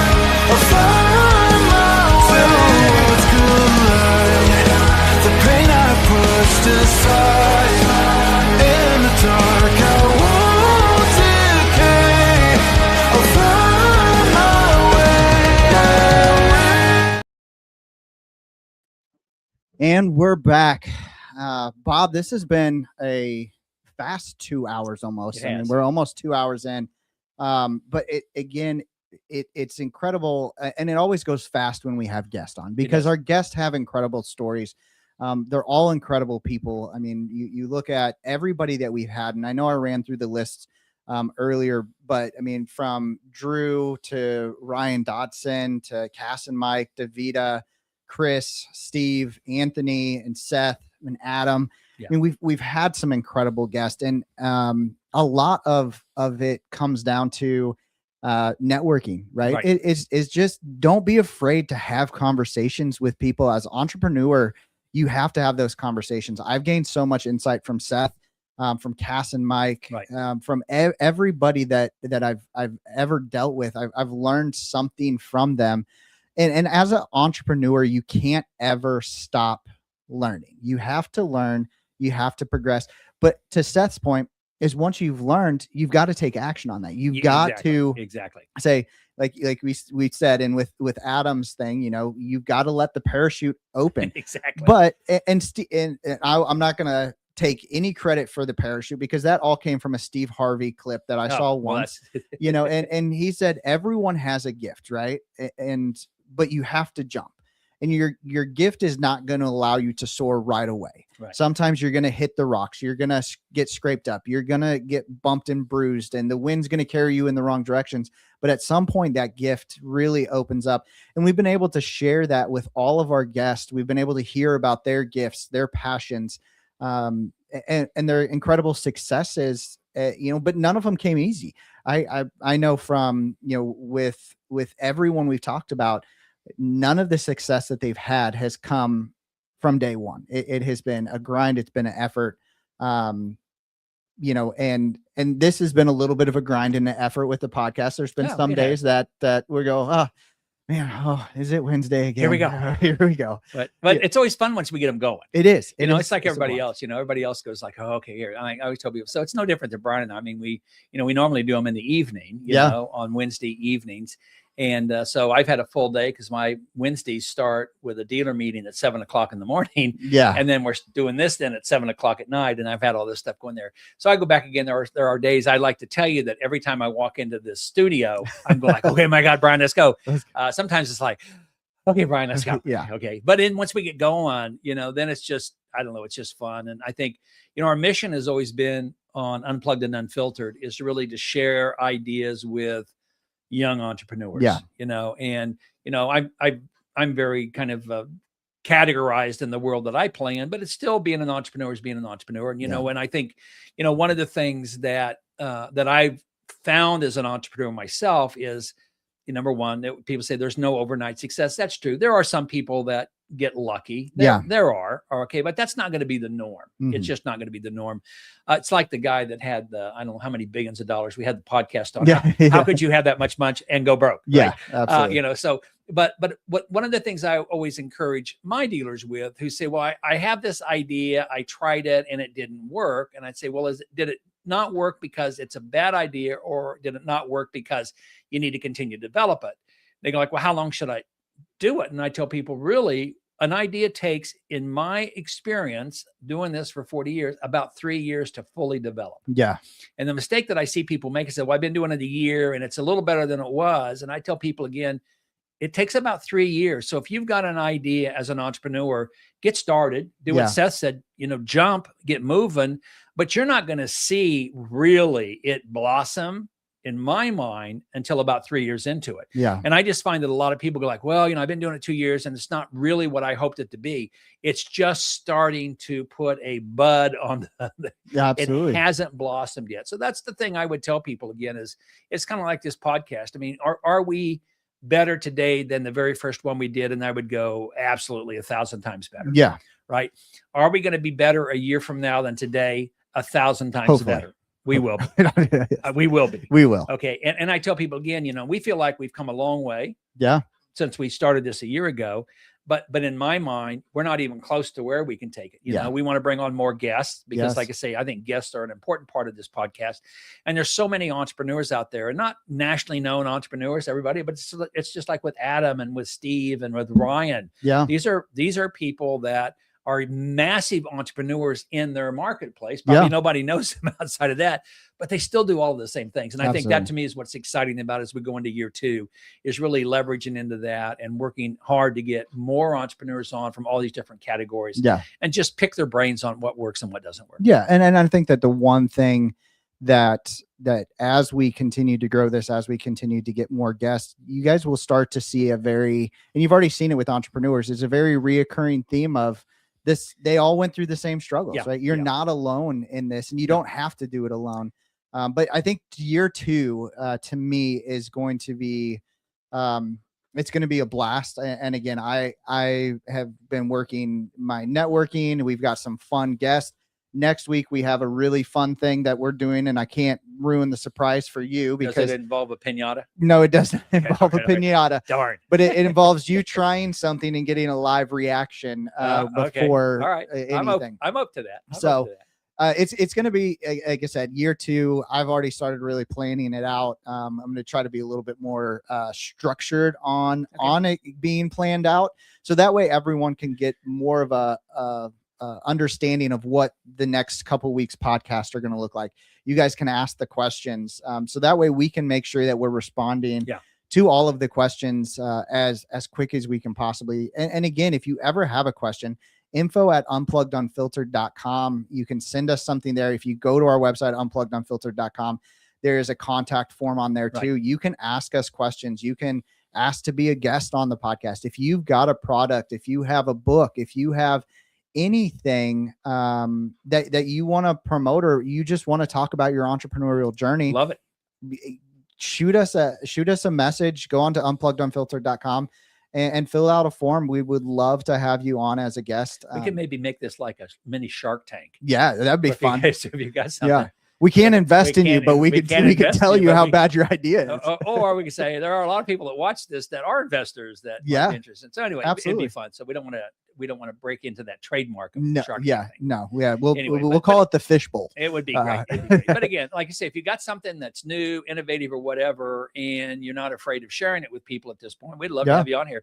Just to have you talk about your challenges, what you're going through, and things like this. I think that to me is what Unplugged and Unfiltered is really all about. It's just really interacting with young entrepreneurs. And like I say, not young in age, but just I'm brand new as an entrepreneur. I'm 60 years old. This is what I'm trying on, and this is what I'm running into. Absolutely. When I definitely want to do, we are going to have to get us doing a video in front of the honey stick stand at the farmers market, because they are the most popular. We beat that one to death. People that we've talked about on this. It's like when I was watching Hot Ones with Gordon Ramsay, when they're like, you know how many times you said the F word? And he's like, like 37. They're like 150 times. Yeah. That's a pretty funny episode. But it would be interesting to go back and see how many times we talked about the honey stand at the farmers market. And farmers market's about ready to open here now. So I know. So I'm excited to get it there. So with that, I have to thank every single person. I have to thank all of our guests. I have to thank everyone who's ever watched any of our shorts. Our live podcasts have gone back and rewatched our podcast. You guys make it worth it. And this next year, I promise we will not disappoint. It is going to be fun. It is going to be exciting. New jokes, maybe. Can't guarantee that. I can't guarantee. We'll try. Anthony is going to have a new book by the time we get to this point next year. So I'm excited. I'm excited to read that. Yeah, absolutely. So with that being said, we're going to go ahead and close this out. You guys are awesome. And again, we are so grateful for everyone on here. Absolutely. So with that, we are done celebrating our 1-year anniversary. It's time to get back to work and unplug. And we're going to go ahead and unplug. So thank you everyone so much. And we will catch you next week for our 1 year, 1 week podcast that we'll be celebrating. So thank you guys so much. And we will catch you guys next week right here on Unplugged Unfiltered. Of past revelries linger in the hall. Whispers of a life in gray I tread between the living and the dead. In my heart, in my heart,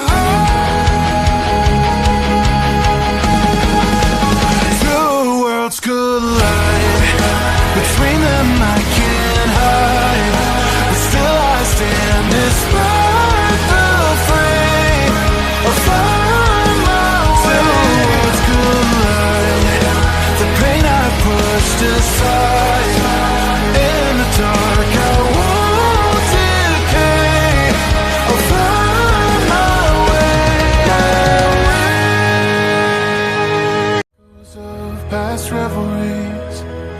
linger and point our aim, never disappoint. So we have coincidentally stumbled on a legendary.